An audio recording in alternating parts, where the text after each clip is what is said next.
क्योंकि उत्तर प्रदेश में क्या तस्वीर रही जरा आप देखिए।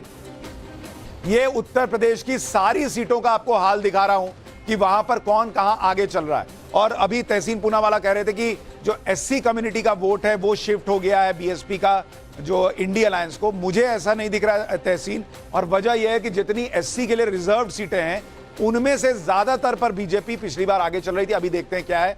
आगरा ये एससी के लिए रिजर्व सीट है, बीजेपी गठबंधन आगे है। अमरोहा में बीजेपी गठबंधन आगे, बलिया में बीजेपी गठबंधन आगे है, भदोई में बीजेपी गठबंधन आगे है, डोमरियागंज, फतेहपुर सीकरी और गोंडा ये वो सीटें हैं जहां पर सपा गठबंधन आगे चल रहा है। जौनपुर में बीजेपी गठबंधन आगे है, कौशाम्बी एक एससी रिजर्व सीट है, यहां सपा गठबंधन आगे है।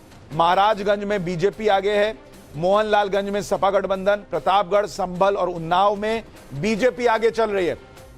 यानी बीजेपी धीरे धीरे यूपी में ओवरटेक कर रही है फिर से इंडी अलायंस को। 43-36 अकबरपुर में सपा गठबंधन, ओनला में सपा गठबंधन, बांदा में बीजेपी गठबंधन, बिजनौर में बीजेपी गठबंधन, एटा, फिरोजाबाद ये 2 सीटें हैं जहां पर सपा गठबंधन आगे चल रहा है। गोरखपुर जो मुख्यमंत्री का अपना इलाका है वहां पर बीजेपी गठबंधन आगे। झांसी में सपा गठबंधन जो है वो आगे चल रहा है। खेरी में बीजेपी गठबंधन है, मैनपुरी में सपा गठबंधन आगे है, मुरादाबाद में बीजेपी गठबंधन, रायबरेली यहां पर राहुल गांधी लगातार आगे चल रहे हैं, संत कबीर नगर और वाराणसी में बीजेपी गठबंधन आगे। तो जो लोग कह रहे थे कि नरेंद्र मोदी पीछे चल रहे हैं, नरेंद्र मोदी कोई पीछे नहीं चल रहे, वो वाराणसी में अभी इस वक्त जब मैं आपको बता रहा हूं आगे चल रहे हैं। अलीगढ़ में बीजेपी गठबंधन आगे, आजमगढ़ में सपा गठबंधन आगे, बांसगांव एससी रिजर्व सीट है बीजेपी गठबंधन आगे, बुलंदशहर एससी रिजर्व सीट है बीजेपी गठबंधन आगे, इटावा एससी रिजर्व सीट है बीजेपी गठबंधन आगे, गौतम बुद्ध नगर जिसे आप नोएडा कहते हैं वहां बीजेपी गठबंधन आगे, हमीरपुर में बीजेपी आगे, कैराना में अब देखिए उलटफेर हो रहा है, सपा गठबंधन आगे हो गया है, कुशीनगर में सपा गठबंधन आगे है, मथुरा में हेमा मालिनी आगे चल रही है बीजेपी गठबंधन आगे है, मुजफ्फरनगर जो सीट है वहां सपा गठबंधन आगे है, रामपुर में सपा गठबंधन आगे है, शाहजहांपुर एक और एससी रिजर्व सीट है वहां बीजेपी आगे चल रही है, इलाहाबाद में बीजेपी आगे है, बदायूं में, बाराबंकी में सपा गठबंधन आगे, चंदौली में बीजेपी आगे, फैजाबाद में सपा गठबंधन आगे है, गाजियाबाद, हरदोई एक और एससी सीट जहां बीजेपी आगे है, कैसरगंज में बीजेपी आगे है, लालगंज एससी रिजर्व सीट है सपा गठबंधन आगे है, मेरठ में बीजेपी आगे चल रही है, नगीना में अदर्स आगे हैं, रॉबर्ट्सगंज में सपा आगे है, श्रावस्ती में बीजेपी, अंबेडकर नगर में सपा गठबंधन, बागपत में सपा गठबंधन, बरेली और देवरिया ये 2 सीटें हैं जहां बीजेपी आगे चल रही है, फर्रुखाबाद गाजीपुर में सपा आगे है, हाथरस एससी रिजर्व सीट है बीजेपी आगे है, कन्नौज में सपा आगे है, लखनऊ में बीजेपी आगे है, राजनाथ सिंह यहां से चुनाव लड़ रहे हैं, मिर्जापुर, फूलपुर, सहारनपुर, सीतापुर ये 4 सीटों में सपा आगे चल रही है। अमेठी में अब स्मृति ईरानी फिर से आगे हो गई हैं, बहराइच में एससी सीट है सपा गठबंधन आगे, बस्ती, धौरहरा, फतेहपुर और घोसी में सपा गठबंधन आगे चल रहा है, जालौन में सपा आगे है, कानपुर में बीजेपी आगे, मछली शहर, मिश्रिख दोनों एससी रिजर्व सीट है बीजेपी आगे, पीलीभीत में सपा गठबंधन आगे, सलेमपुर में बीजेपी गठबंधन आगे और सुल्तानपुर में सपा गठबंधन आगे चल रहा है। तो ये उत्तर प्रदेश का हाल आपको बताया। और जो मैं अभी आपसे तहसीन कह रहा था कि जितनी एससी रिजर्व सीटें हैं उनमें से ज्यादातर पर बीजेपी आगे चल रही है। तहसीन पूनावाला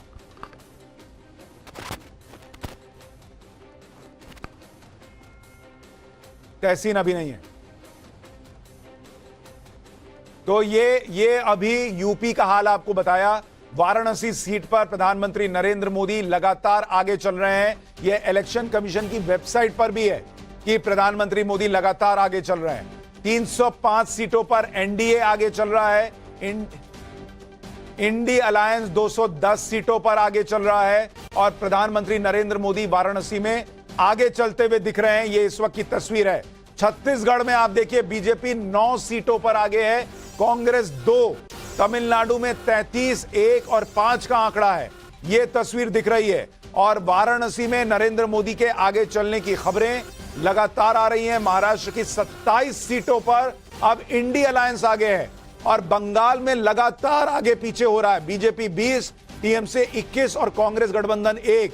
बिहार में बीजेपी गठबंधन लगातार लीड बनाई हुई है, 29 सीटों पर आगे है, लेकिन पिछली बार के मुकाबले 10 सीटों का नुकसान है उनके लिए। कर्नाटक में 16 और 12 ये बीजेपी के लिए नुकसान की खबर आ रही है। कर्नाटक की 28 सीटों में से मध्य प्रदेश में बीजेपी क्लीन स्वीप कर रही है। 29 सीटों पर लगातार मध्य प्रदेश में बीजेपी आगे चल रही है। महाराष्ट्र में बीजेपी गठबंधन फिर आगे हो गया है। 27 सीटों पर बीजेपी गठबंधन और कांग्रेस गठबंधन 19 सीटों पर महाराष्ट्र में आगे है। यानी कि राजस्थान में अगर आप देखें, एक उलटफेर बीजेपी के लिए राजस्थान में दिख रहा है, जहां पर 12 सीटों पर इंडी गठबंधन आगे है। अब जरा आपको बिहार का हाल दिखाता हूं।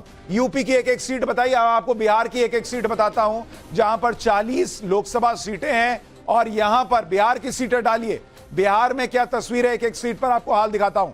बिहार में बीजेपी गठबंधन लीड कर रहा है। अररिया में बीजेपी आगे, बीजेपी गठबंधन आगे। बेगूसराय यहां पर बीजेपी गठबंधन आगे। गया, जमुई, खगड़िया, महाराजगंज, नवादा, ये सारी सीटें बीजेपी गठबंधन के पास जा रही हैं। पूर्णिया में अदर्स को सीट जा रही है। सासाराम और सुपौल में आरजेडी आगे है। आरा में बीजेपी गठबंधन आगे। भागलपुर में आरजेडी गठबंधन आगे चल रहा है। गोपालगंज में, झंझारपुर में बीजेपी आगे। किशनगंज में आरजेडी आगे। मुंगेर, पश्चिम चंपारण, पूर्वी चंपारण, शिवहर, इन सारी सीटों पर बीजेपी आगे चल रही है। उजियारपुर में आरजेडी आगे। औरंगाबाद की सीट है, बक्सर की सीट है, हाजीपुर की सीट है, ये इन सीटों पर बीजेपी आगे चल रही है। काराकाट, ये यहां पर पवन जो है, पवन सिंह, वो आगे चल रहे हैं। मधेपुरा, यहां बीजेपी आगे चल रही है। मुजफ्फरपुर, पाटलिपुत्र में बीजेपी आगे चल रही है। पाटलिपुत्र से लालू यादव की बेटी मीसा भारती पीछे चल रही हैं। समस्तीपुर एससी सीट है, यहां बीजेपी आगे चल रही है। सीतामढ़ी में आरजेडी आगे। वैशाली में बीजेपी आगे। बांका और दरभंगा में बीजेपी आगे है। जहानाबाद में आरजेडी और कटिहार में आरजेडी आगे है। मधुबनी में बीजेपी, नालंदा में बीजेपी, पटना साहिब में बीजेपी। सारण की सीट जहां से लालू यादव की छोटी बेटी चुनाव लड़ रही हैं, वहां पर भी बीजेपी आगे चल रही है। सिवान में बीजेपी आगे है। यहां पर शहाबुद्दीन की बीवी, पत्नी जो है, वो पीछे चल रही हैं। और वाल्मीकि नगर में आरजेडी आगे चल रहा है। यानी अगर आप देखेंगे, लालू यादव की दोनों बेटियां पीछे चल रही हैं पाटलिपुत्र में और सारण की सीट पर। यह बिहार का हाल दिख रहा है।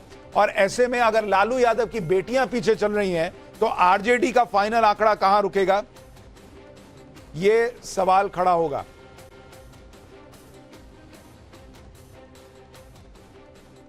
और हमारे साथ हमारे तमाम मेहमान बने हुए हैं। अमित, जरा ये बताइए, बिहार में लालू यादव की दोनों बेटियां पीछे चल रही हैं, आरजेडी की सीटें आती दिख रही हैं, ये कैसा हिसाब बैठ रहा है? नहीं, देखिए, अगर आप सारण की बात कीजिए तो सारण में पिछली बार भी उनकी बेटी लड़ी थी चुनाव, वो हार चुकी थी। आरजेडी की जो कुछ सीटें हैं, देखिए, ये वो सीटें नहीं है जहां पर आरजेडी बहुत मजबूत है। जो मुस्लिम बहुल इलाके हैं, जो आपको किशनगंज और उस तरफ की जो सीटें हैं, वहां पर आरजेडी जीतेगी और उस तरफ से वो अच्छी सीट जीत रही है। और मुकाबला भी अच्छा है, बहुत दिलचस्प मुकाबला है। नुकसान ज्यादा जेडीयू को होने जा रहा है, सीटें ज्यादा घट रही है जेडीयू की। गठबंधन में अगर बीजेपी जो एनडीए गठबंधन है, उसमें ज्यादा नुकसान उन सीटों पर हो रहा है जहां जेडीयू लड़ रहा है।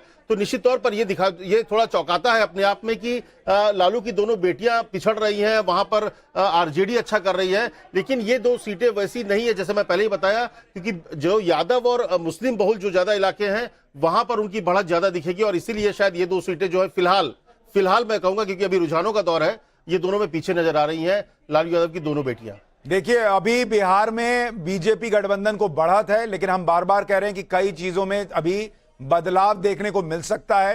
रायबरेली में राहुल गांधी 18,480 वोट से आगे चल रहे हैं। गाजीपुर से बीजेपी के पारसनाथ राय आगे चल रहे हैं।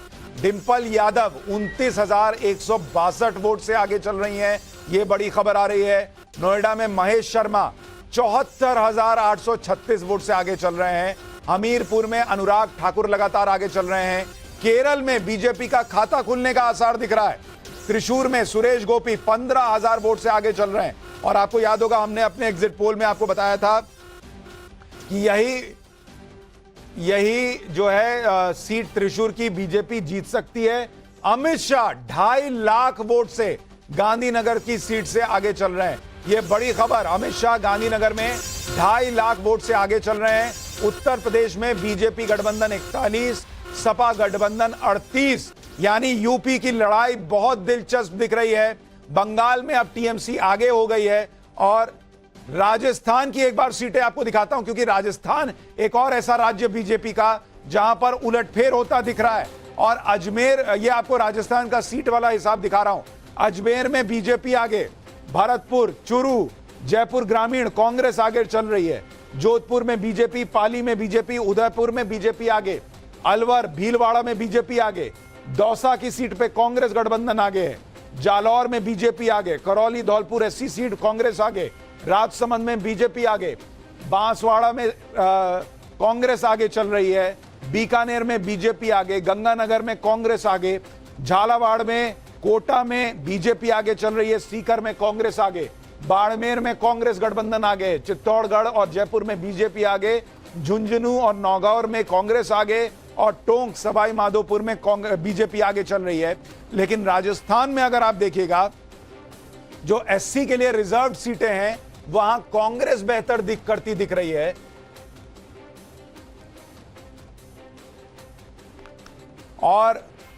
और राजस्थान में कम से कम 5 ऐसी सीटें हैं जहां पर बीजेपी 10,000 वोट से पीछे चल रही है। यानी लोकसभा चुनाव में 10,000 वोट बहुत बड़ा मार्जिन नहीं है, यह ऊपर नीचे की गुंजाइश रहती है। तो इसलिए अभी हम कह रहे हैं कि बहुत उलटफेर की गुंजाइश है। स्मृति ईरानी अब 10,423 वोट से पीछे हो गई हैं, यह बड़ा उलटफेर। अमेठी में स्मृति ईरानी पीछे हो गई हैं 10,423 वोट से, यह बड़ी खबर आ रही है। पिछली बार स्मृति ईरानी ने करीब 50,000 का मार्जिन के आसपास था जो राहुल गांधी को हराया था, लेकिन इस बार स्मृति ईरानी के लिए आंकड़ा मामला फंसता हुआ दिख रहा है। गुरु प्रकाश पासवान हमारे साथ बीजेपी के जुड़ गए हैं।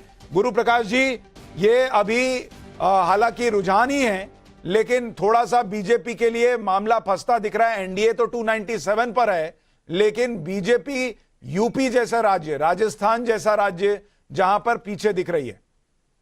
नहीं, देखिए सुशांत जी, जैसा कि अभी आपने कहा और अपने प्रारंभिक प्रबोधन में भी आप कह रहे थे कि ये इनिशियल ट्रेंड्स हैं, रुझान है। चुनाव आयोग की वेबसाइट पे भी हम लोगों ने नजर बना के रखा हुआ है।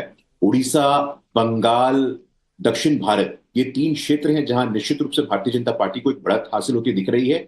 उत्तर प्रदेश और बिहार, ये 2 प्रांत ऐसे हैं जहां कहीं ना कहीं समाजवादी पार्टी या राष्ट्रीय जनता दल कहिए, इनको इनिशियल ट्रेंड्स में थोड़ी बढ़त होती दिख रही है। लेकिन आश्वस्त रहिए, निश्चिंत रहिए। हम लोग कम से कम, हमारे कार्यकर्ता और जो काडर हमारा ग्राउंड पे है, हम लोग लगातार उनसे रिपोर्ट ले रहे हैं, लगातार उनसे फीडिंग ले रहे हैं। अभी तो 1 लाख की वोट ऑन एन एवरेज लगभग 1,00,000-1.5 लाख वोटों की काउंटिंग हुई है। 10 लाख का एवरेज वोट उत्तर प्रदेश बिहार में पड़ता है, तो 2-3 राउंड और हो जाने दीजिए, थोड़ी क्लैरिटी और आएगी। लेकिन जो इनिशियल ट्रेंड है, कांग्रेस के लोग, मुझे ताज्जुब लगता है कि कंसोलेशन प्राइज कहते थे हम लोग स्कूल में, कि सांत्वना पुरस्कार, तो ये सांत्वना पुरस्कार पाके अगर ये लोग खुश हो रहे हैं तो सांत्वना पुरस्कार उनको पाकर खुश होने दीजिए। लेकिन Bharatiya Janata party initial trend में भी, आपका स्क्रीन हो, कोई भी स्क्रीन हो, 300 प्लस तो ऑलरेडी हम लोग हो चुके हैं, 300 प्लस हो चुके हैं। और 2-3 राउंड का वेट करिए, दोपहर के भोजन के समय तक हम लोग 350 और उसके बाद 400 तक पहुंचते आपको निश्चित रूप से दिखेंगे। ठीक है सुजाता।